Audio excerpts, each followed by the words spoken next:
सबसे पहले मुसलमान कौन? मौला अली। तिरमिज़ी में, मुस्नद अहमद में, सुन्न सगीर कुबरा के अंदर मौजूद। सबसे पहले हुजूर के साथ नमाज किसने पढ़ी? मौला अली अलैहिस्सलाम ने। नबी अलैहिस्सलाम की नस्ल किन से चली? मौला अली से।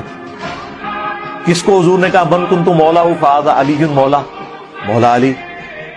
अली से मोहब्बत नहीं रखेगा मगर मुमिन, अली से बुग़्ज़ नहीं रखेगा मगर मुनाफिक। बाई नेम मेंशन किया।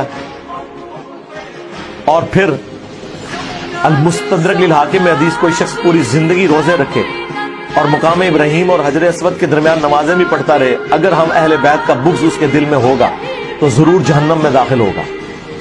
अब ये इतनी ज्यादा अहादीस की मौजूदगी में अहले बैत की मोहब्बत या उनसे बुग़्ज़ की वजह से हमारी जन्नत और जहन्नम का फैसला हो रहा हो, तो आप क्या समझते हैं ये हल्का कोई छोड़ने वाली बात? रह गया मामला कारी साहब का, बुग़्ज़ के साथ सींग नहीं होते हैं। बुग़्ज़ क्या होता है?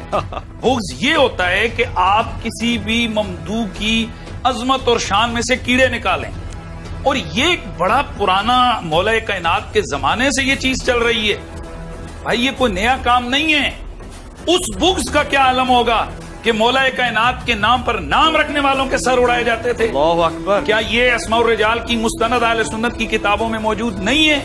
उस बुग़्ज़ का क्या आलम होगा कि मिंबरों पर बैठकर मौला कायनात पर सबो शतम होता था। लिहाजा मैं अक्सर कहा करता हूँ, मैं अक्सर कहा नहीं होता था। ला इलाहा, मैं हवाला देता हूँ, मैं हवाला दे रहा हूँ भाई, बाकी तुम मानो सहाबा के हवाले से मानो तो उधर तुम्हें हाँ दर्द हुआ है, दर्द हुआ है, अली के बुग़्ज़ियों पे सट लगी है, दर्द हुआ है। इसी को कहते हैं बुग़्ज़े अली, इसी को कहते हैं बुग़्ज़े अहले बैत। मैं कह रहा हूं कि उन जालिमों ने क्या मौला कायनात के ऊपर कुफर का फतवा नहीं लगाया? अल्लाहु अकबर। गाली देना छोड़, जो अली को काफिर कह सकते हैं, जो अली के ऊपर शिर्क का फतवा लगा सकते हैं, क्या उनसे वही दे के वो गालियां दें? और मैंने तो नाम नहीं लिया कि किसने दी है, खुद बोले कि किसने दी है। असल बात यह है कि हमें बर्दाश्त करना चाहिए।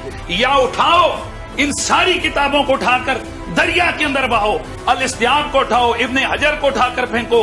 ये सारे वो हैं कि जिन पर तुम्हारा अस्माउर रिजाल खड़ा है, सारे का सारा उन्होंने लिखा है और ये चीज मौजूद है।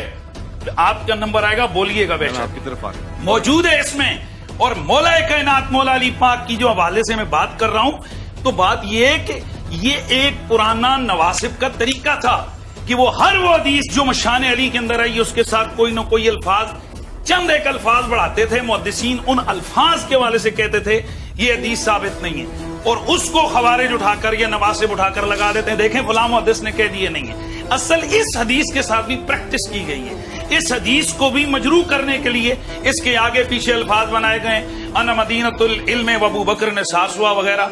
ये इस्माइल उस्तराबादी की घड़ी हुई